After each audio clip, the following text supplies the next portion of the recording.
Good morning, everyone. Good morning. Voice is clear or not? Good morning.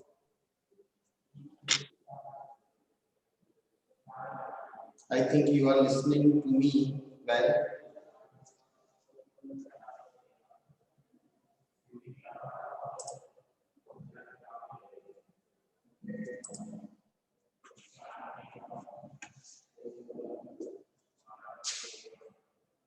Rupal को आवाज आ रही है, मनीष को भी आ रही है, अशोक ठीक है।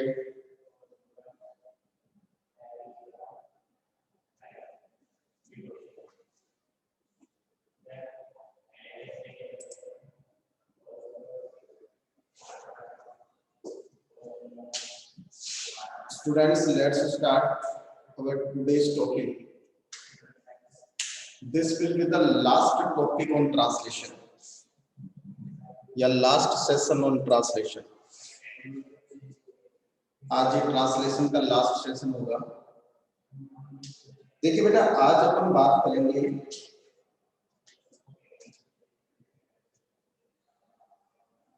सेंटेंसेज विद नाउन और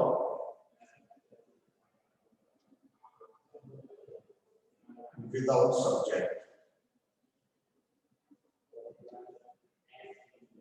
Sentences with noun or without subject. अब तक अपन ने जितने भी सेंटेंसेस लिखे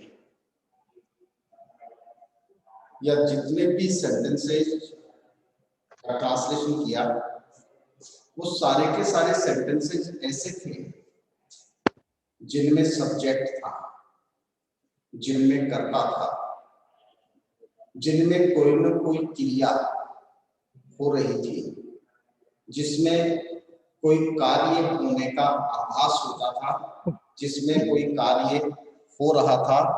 ऐसे सारे के सारे सेंटेंस थे अब तक जो अपन ने किए। लेकिन एक सेकंड टाइप सेंटेंस की और होती है, और वो सेंटेंसेस होते हैं जिन सेंटेंसेस में सब्जेक्ट नहीं होता, जिन सेंटेंसेस में सिर्फ नाउन होती है। सबसे पहले तो अपन क्या करेंगे, सेंटेंस में सब्जेक्ट और नाउन का डिफरेंस देखेंगे। तो देखिए, मैं दो सेंटेंस यहां लिखता हूं। एक में मैंने लिखा रानी plays hockey every day। इसमें देखिए सेंटेंस में एक दूसरा सेंटेंस मैंने लिखा, रानी is a good student। ये हमारे पास दो सेंटेंस है। एक है रानी प्लेज हॉकी एवरीडे, दूसरा है रानी इज ए गुड स्टूडेंट। सबसे पहले इन दोनों सेंटेंसेस का डिफरेंस देखते हैं। यहां देखिए सेंटेंस में रानी क्या है, सब्जेक्ट, प्लेज क्या हो गई, वर्ब, हॉकी क्या हो गया, ऑब्जेक्ट, और एवरीडे क्या हो गए, अदर वर्ड्स। जब अपन सेकंड सेंटेंस को देखते हैं, कौन से सेंटेंस को देखते हैं, सेकंड, तो इसमें रानी नाउन है, एज बी की फॉर्म है, और a good student other words. देखिए एक्चुअली अपन देखना क्या चाहते हैं,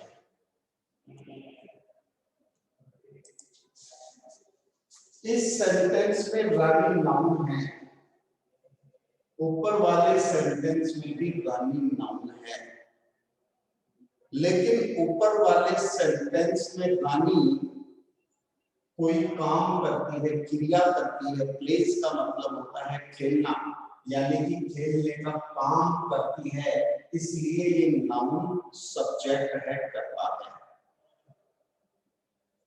ऊपर वाले सेंटेंस में भी रानी नाउन है, नीचे वाले सेंटेंस में भी रानी नाउन है, लेकिन ऊपर वाले सेंटेंस में रानी के बाद मैन वर्ब आ रही है। तो जब किसी नाउन के बाद कोई मुख्य क्रिया आती है तो वो नाउन कर्ता बन जाती है, सब्जेक्ट बन जाती है, क्योंकि वह सेंटेंस में किसी न किसी क्रिया को संपादित करती है, क्योंकि वो सेंटेंस में कोई न कोई कार्य करती है। समझ में आ गई बात? दूसरे वाले सेंटेंस में देखिए, रानी इज ए गुड स्टूडेंट। इसमें रानी एक अच्छी विद्यार्थी है, कोई काम नहीं हो रहा। तो जब सेंटेंस में कोई मुख्य क्रिया नहीं होगी तो उस सेंटेंस में आने वाली नाउन सिर्फ नाउन रहेगी, उसको आप सब्जेक्ट नहीं कह सकते, उसको आप सब्जेक्ट नहीं कह सकते। Students, I think you have understood well how to identify a noun or given subject in the sentence. If there is a main verb in the sentence, then the word noun will be subject. And if there is no any main verb in the sentence, then noun will be only noun. It cannot be said, it cannot be called a subject. ये आप ध्यान रखें, दोनों का difference हो गया। ये वाले सेंटेंसेस, सब्जेक्ट वाले सेंटेंसेस हमने अब तक खोज किए। अब अपन को करना है नाउन वाले सेंटेंसेस। तो देखिए, जो सेंटेंसेस नाउन वाले होते हैं या जिन सेंटेंसेस में मैन वर्ब नहीं होती है, उन सेंटेंसेस का इंग्लिश लैंग्वेज में ट्रांसलेशन करने के लिए स्ट्रक्चर क्या होगी। तो अपन सबसे पहले बात करते हैं स्ट्रक्चर। देखिए, STRUCTURE स्ट्रक्चर। इस स्ट्रक्चर में मैं आपको बता दूं कि ये जो आपकी स्ट्रक्चर है, इसमें होगा आपका NP प्लस B प्लस शांत बंद कर। NP का मतलब है नाउन या प्रोनाउन, या तो नाउन होगा या प्रोनाउन होगा, और प्लस B की फॉर्म आएगी और अदर वर्ड्स इसके बाद में लिखी जाएंगे, जैसे कि यहाँ ये नाउन है, ये B है और ये आपके अदर वर्ड्स। अब यहाँ पर को ये देखना है कि साहब ये जो B है, इस B में क्या होगा, तो मैं बता देता हूँ। B की फॉर्म या तो इज होगी, या एम होगी, या आर होगी, या वॉज होगी, या वर्ब होगी, यानी कंटिन्यूअस टेंस की हेल्पिंग वर्ब जो होती है, चाहे से वो प्रेजेंट कंटिन्यूअस की हो, चाहे से पास्ट कंटिन्यूअस की हो, चाहे से फ्यूचर कंटिन्यूअस की हो, वो हेल्पिंग वर्ब निकिता कह रही है सर ब्लर दिख रहा है। मैं और कोशिश करता हूं इसको वीडियो को क्लियर करने की।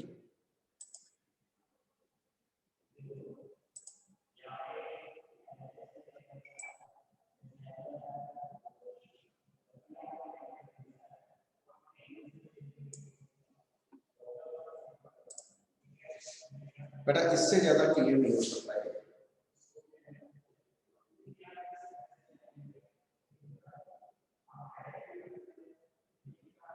ठीक है, NP plus B plus other words. तो यार देखिए बेटा, B की जो फॉर्म होगी वो हमारी कंटिन्यूअस टेंस की हेल्पिंग वर्ब होगी। Is and are present continuous, was verb past continuous, will be shall be future continuous tense. तो ये जितनी भी हेल्पिंग वर्ब्स होगी कंटिन्यूअस टेंस की, ये आपकी बी की फॉर्म होगी। ये आप अच्छी तरीके से समझ। चलो ठीक है साहब, ये आपकी बी की फॉर्म होगी जो सेंटेंस में अपन यूज करेंगे। और इसके बाद में अदर वर्ड्स आपके लिए जो भी सेंटेंस में दिए होंगे वो अदर वर्ड्स अपन यूज करेंगे। एक तो मैं आपको ये बता दूं कि जितने भी सेंटेंसेस विदाउट नाउन, मतलब विद नाउन या विदाउट सब्जेक्ट होंगे, वो सारे के सारे सेंटेंसेस इंडेफिनिट टेंस के होंगे। किसके होंगे? Indefinite tense.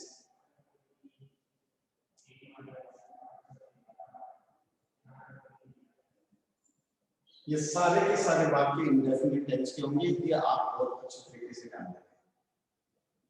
यानी इज एम आर आ गया सेंटेंस में तो प्रेजेंट इंडेफिनिट के होंगे, was वर आ गया तो पास्ट इंडेफिनिट के होंगे, विल बी सेम भी आ गया तो फ्यूचर इंडेफिनिट के होंगे।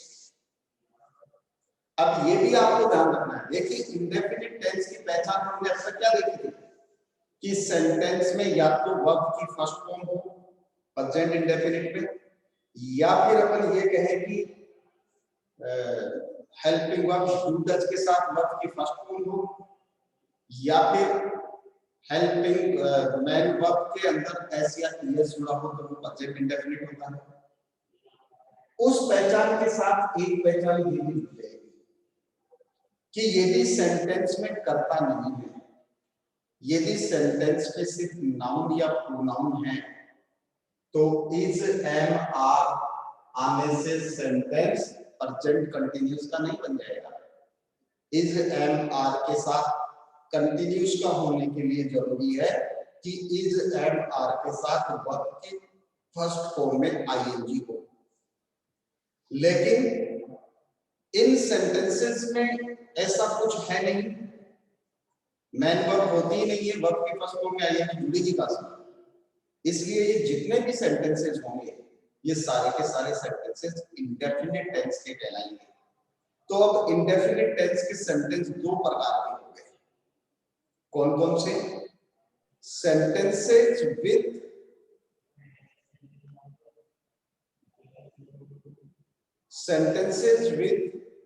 सब्जेक्ट और सेंटेंसेस विदाउट सब्जेक्ट। बेटे बहुत सारे बच्चे बोल रहे हैं कि क्लियर नहीं है, क्लियर नहीं है। या से तो क्लियर है, या तो फिर कोई नेटवर्क की प्रॉब्लम होगी आपकी, या फिर कोई नेटवर्क की प्रॉब्लम होगी यहाँ की। बाकी इससे ज्यादा तो क्लियर नहीं कर सकता मैं। यहाँ से वीडियो बिल्कुल क्लियर है। हेलो, थोड़ी देर बाद बताओ।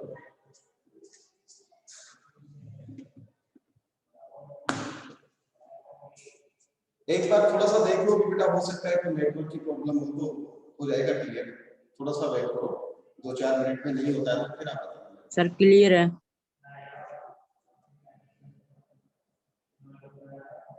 कुछ बच्चे बोल रहे हैं क्लियर है, कुछ बच्चे बोल रहे हैं क्लियर सर नहीं है। आपके नेटवर्क की प्रॉब्लम होगी बेटा। देखिए हम सेंटेंस देखो, सेंटेंस नंबर 1, रमन एक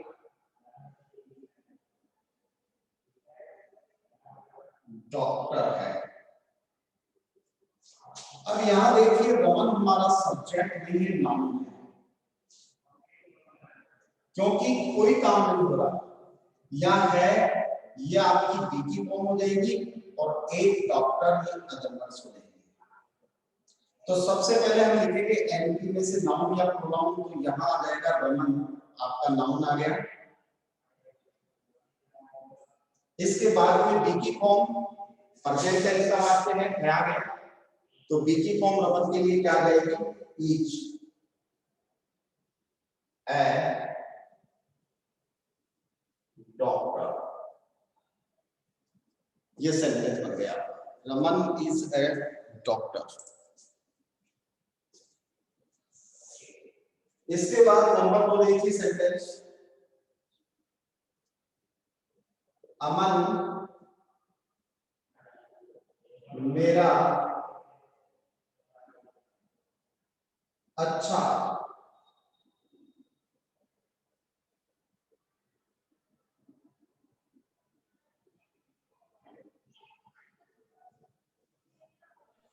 पड़ोसी है। रमन मेरा अच्छा पड़ोसी है। तो देखिए सेंटेंस में अमन क्या है, नाउन है, बी की फॉर्म हो गई, और मेरा अच्छा पड़ोसी हो जाएगा आपका अदर। सोच रहा ये वीडियो क्लियर क्यों नहीं आ रहा है, बच्चे बार बार कह रहे हैं क्लियर नहीं, यहाँ की है क्या हो सकता है बेटा, ये क्लियर नहीं है, इसका नेट की ही प्रॉब्लम है, तो इसका सुधार अपन कर नहीं सकते। अमन मेरा अच्छा पड़ोसी है, ये नाउन हो गई, ये वर्ब्स हो गई, ये बीकी फॉर्म हो गई। देखिए सबसे पहले अपन लिखेंगे अमन, फिर है के लिए आ जाएगा बीकी फॉर्म इज, मेरा अच्छा पड़ोसी my good neighbour, my good. ये पानी ले आओ, इसको चेंज करना। अमन इज माई गुड नेबर। और देखिए सेंटेंस,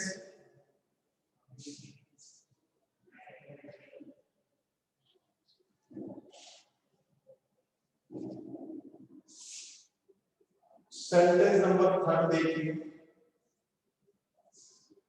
मेरे, या मैंने लिखा वह एक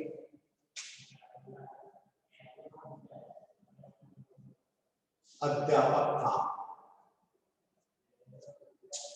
अब यहां देखिए वह जो शब्द है वो नाउन देंगे, वो है प्रोनाउन। नाउन की जगह स्थान पर यूज होने वाले जो शब्द होते हैं उनको प्रोनाउन कहते हैं। तो वह के लिए क्या आ जाएगा, था, ये बी की फॉर्म हो गई, और एक अध्यापक ये अदरवाइज। तो क्या लिखेंगे, he was a teacher, he was a teacher।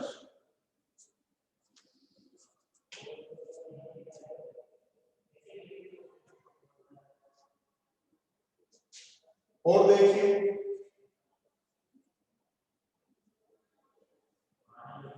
रानी के भाई का नाम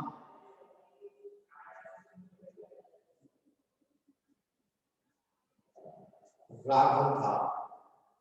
कोई काम नहीं हो रहा सेंटेंस में। रानी के भाई का नाम राघव था, रानी के भाई का नाम राघव था। यस सर, नमस्ते। नहीं क्लास में हूँ तो हाँ मैं करता हूँ।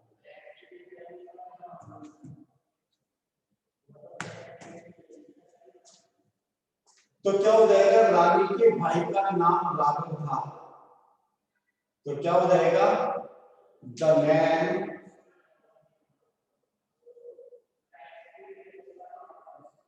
Of Rani's brother. ये तो हो गया रानी के भाई का नाम, was Raghav. The name of Rani's brother was Raghav. अब इसमें एक बात अपन को ये देखनी है बेटा, मैं इसको अभी जब ये वीडियो ऑफ हो जाएगा अपना कंप्लीट हो जाएगा और मैं आपको स्क्रीनशॉट लेने के लिए कहूंगा, तब मैं कोशिश करके इसको और थोड़ा सा डार्क कर दूंगा, फिर आप इसका स्क्रीनशॉट ले लेना, तो ये आपको स्पष्ट दिख जाएगा स्क्रीनशॉट में। बाकी वॉइस तो मेरी क्लियर है, कोई दिक्कत नहीं आएगी। अब मैं आपको ये बताना चाहता हूं कि बेटा ये सेंटेंसेस विदाउट सब्जेक्ट या सेंटेंसेस विद नाउन, ये भी दो प्रकार के होते हैं। एक जिसमें बी की फॉर्म यूज होती है और दूसरा जिसमें हैव की फॉर्म यूज होती है। तो ये स्ट्रक्चर नंबर 1 है। अब अपन बात करें स्ट्रक्चर नंबर 2 की। किसकी बात करें? Structure number 2। तो देखिए स्ट्रक्चर नंबर 2 में क्या है, वही आपका एनपी होगा प्लस एनपी की जगह बीटी फॉर्म की जगह आएगी heavy form plus other words. अब यहां हैवी जो फॉर्म होगी इसमें क्या क्या हुए अपन को ये समझना होगा। तो देखिए बेटा इसमें हैज होगा, हैव होगा, हैड होगा, मतलब परफेक्ट टेंस की जो फॉर्म है वो आपकी यहां हैव की फॉर्म के रूप में रखी जाती है। या तो हैज होगा या हैव होगा या फिर हैड का प्रयोग होगा। इन सेंटेंसेस में हैज हैव हैड का प्रयोग कब किया जाता है? तो ध्यान रखिए आपके जो सेंटेंस आप बना रहे हैं इन सेंटेंसेस में शब्द कैसे आए? पास है यानी पास है, पास था,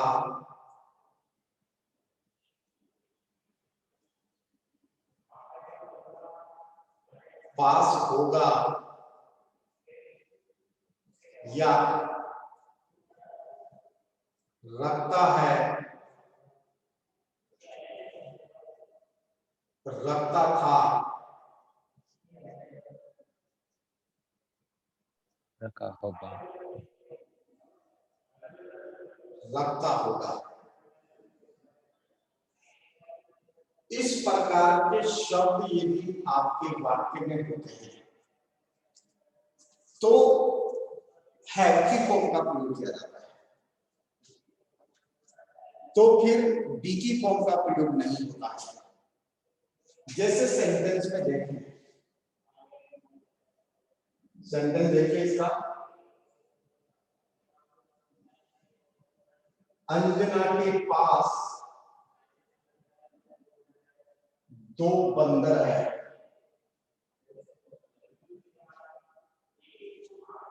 अंजना के पास 2 बंदर है मतलब अंजना 2 बंदर रखती है।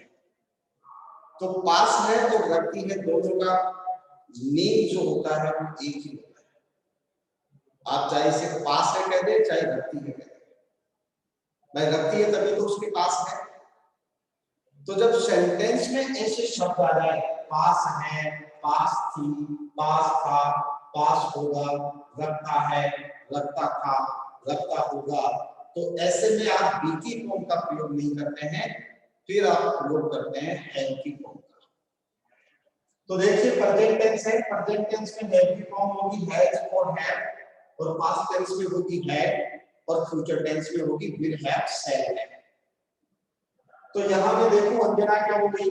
नाउन है, हैव की फॉर्म हो गई या पास है, तो ये फॉर्म हो गई आपकी वर्ब, मतलब बी की फॉर्म हो गई या हैव की फॉर्म हो गई, और के पास इससे जुड़ गया 2 बंदर, ये अदरवाइज क्या हो जाएगा? Anjana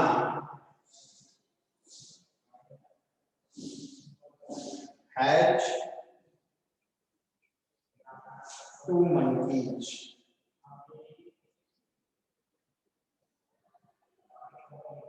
Anjana has 2 monkeys।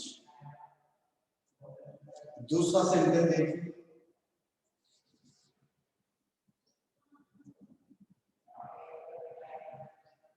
बच्चों के पास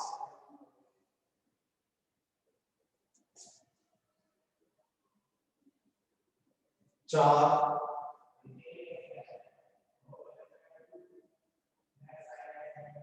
मोबाइल फोन है। बच्चों के पास 4 मोबाइल फोन है। ये हो गया आपका एनपी एन, और पास है एफ की फॉर्म हो गई 4 मोबाइल फोन अदरवाइज। तो क्या हो जाएगा? चिल्ड्रन है। अब देखिए बेटा, चिल्ड्रन के लिए हमने हैज का प्रयोग नहीं किया क्योंकि चिल्ड्रन प्लूरल है, और प्लूरल है तो इसके लिए प्रयोग होगा हैड का, सॉरी हैव का। इसलिए हमने प्रेजेंट परफेक्ट टेंस की जो हेल्पिंग वर्ब है उसको यूज किया या हैव के रूप में।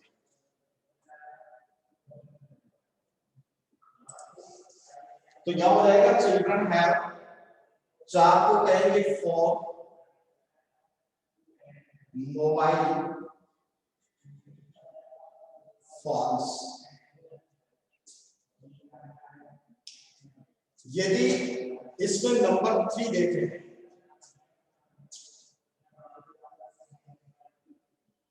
आनंदी के पास एक कुत्ता था, तो वही हो जाएगा सेंटेंस। आनंदी, अभी अब पास्ट टेंस हो गया तो बी की फॉर्म पास्ट था, पास्ट टेंस हो गया तो हैड ए डॉग। और देखिए एक सेंटेंस में लिखूं, गुड़िया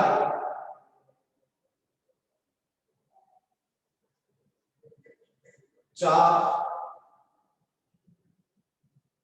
बकरी एवं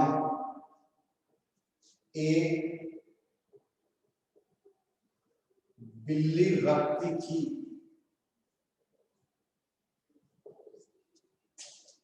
तो क्या हो जाएगा, बुढ़िया को कहेंगे द ओल्ड वुमन,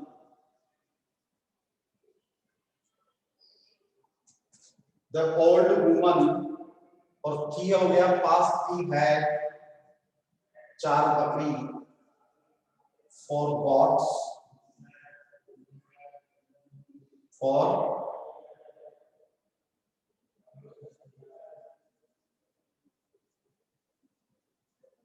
गॉड्स एंड a cat।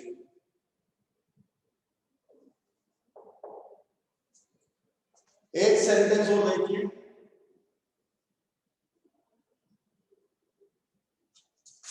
मेरे पास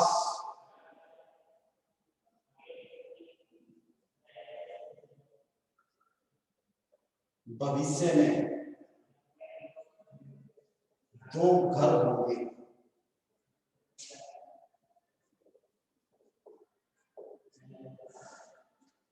तो मेरे पास का मतलब भी आई है, आई shall have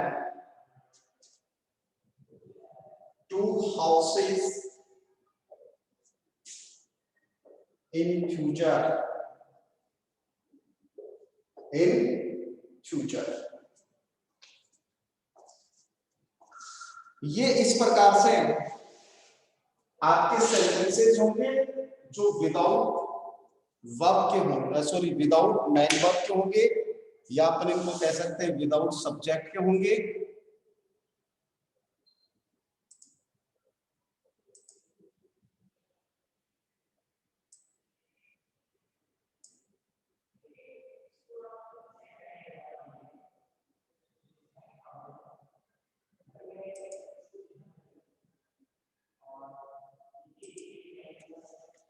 अब आप इसका स्क्रीनशॉट ले लो बेटा पहले जल्दी से, पहले जल्दी से इसका स्क्रीनशॉट लीजिए आप, और फिर मुझे बताइए कि क्या आपने ले लिया।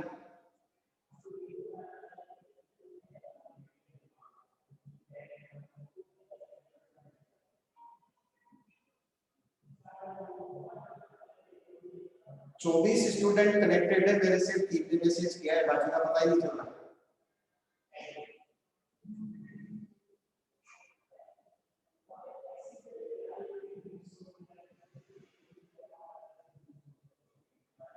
ठीक है, अब इस समय तो स्क्रीन क्लियर है क्या आपकी, जो लिखा हुआ है इस समय जो लिखा हुआ आपको दिख रहा है स्पष्ट या नहीं दिख रहा, या अभी भी ब्लर आ रहा है?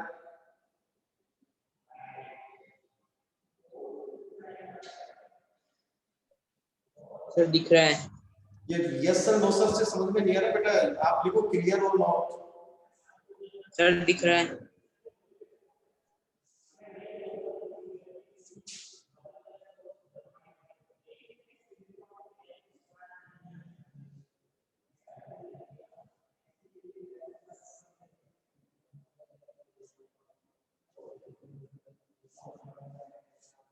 अब एक बार आप मैसेज बॉक्स पे ये बताएं कि क्या आपको कोई डाउट है या नहीं।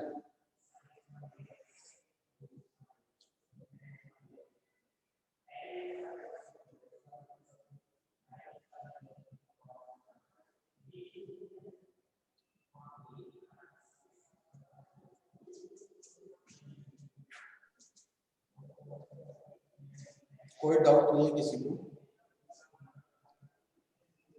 ठीक है बेटा, आपको 20 सेंटेंसेस घर से फ्रेम करने हैं।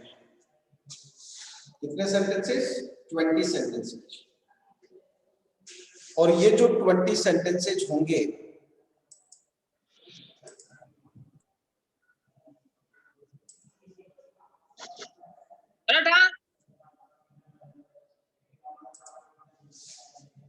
ये जो आपके 20 सेंटेंसेस होंगे, इनमें 10 सेंटेंसेस तो आपको फ्रेम करने हैं बी की फॉर्म वाले। कौन सी फॉर्म वाले? बी की फॉर्म वाले। बी की फॉर्म और 10 सेंटेंसेस आपको फ्रेम करने हैं हैव की फॉर्म वाले। 10 सेंटेंसेस तो बी की फॉर्म वाले और 10 सेंटेंसेस हैव की फॉर्म वाले आपको फ्रेम करने हैं। ये 20 सेंटेंसेस आप अपनी कॉपी में, फेयर कॉपी में फ्रेम कर लेंगे। इसके साथ ही कल अपन नया टॉपिक शुरू करेंगे वॉइस का। मैं फिर बता देता हूं, जिन स्टूडेंट्स को अभी भी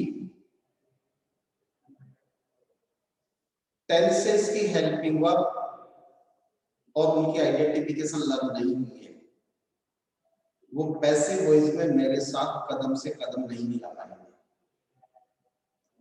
Therefore, I would like to request you that learn the identification of tenses in English language very clearly. आपको याद ये रखना है कि कौन से टेंस की हेल्पिंग वर्ब क्या है और उस हेल्पिंग वर्ब के साथ मेन वर्ब की कौन सी फॉर्म का प्रयोग किया जाता है। उस हेल्पिंग वर्ब के साथ मेन वर्ब की कौन सी फॉर्म का प्रयोग किया जाता है, ये दो चीज आपको देखनी है। Now you can ask me any queries if you have. आपकी कोई क्यूरीज है क्या? एक बार बता दीजिए मेरे को मैसेज बॉक्स में, फिर मैं आगे चलूं। Do you have any query regarding to the topic we have talked on today?